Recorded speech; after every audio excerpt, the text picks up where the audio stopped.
সব কালো খারাপ না। অনেক কালো মানুষ যারা নামাজি দেখবেন কালো হলেও চেহারার মধ্যে যেন একটা উজ্জ্বল উজ্জ্বল ভাব রয়েছে।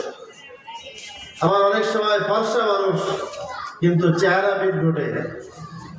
আবার অনেক সময় মানুষের ইন্তেকালের পরে মানুষটা ভালো সুচির ছিল না, চেহারা ভালো ছিল না, কিন্তু মরার পরে চেহারা সুন্দর হয়েছে। মরার পরে সুন্দর চেহারা হয়েছে, চেহারার মধ্যে উজ্জ্বল আলো আলো ভাব।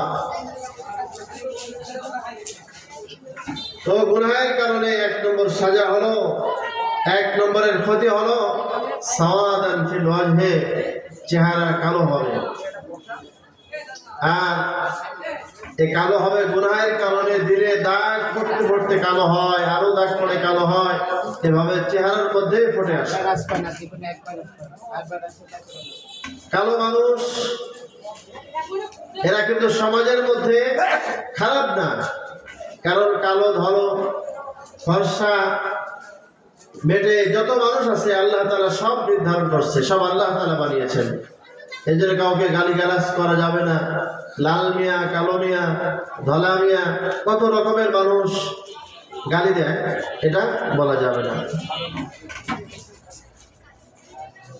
আজীব এক ঘটনা মনে পড়ছে।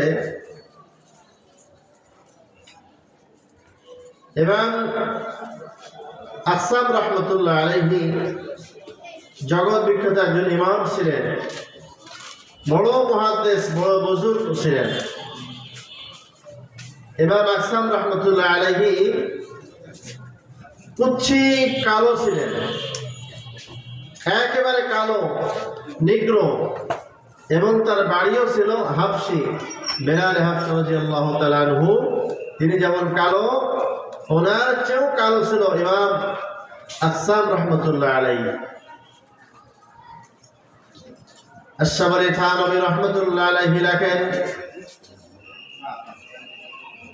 ইমাম আসাম রহমতুল্লাহ আলাইহি জগৎ বিখ্যাত একজন মুহাদ্দিস, একজন মুফাসসির।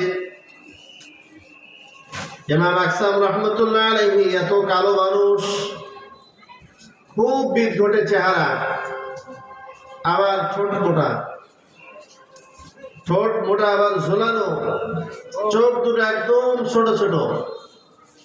এক কথায় একটা মানুষকে খারাপ দেখতে যা যা প্রয়োজন, কুৎসিত, চেহারা ভালো না, গায়ের রং ভালো না, চোখ দুটো একদম ছোট ছোট, ঠোঁট দুটো অনেক মোটা,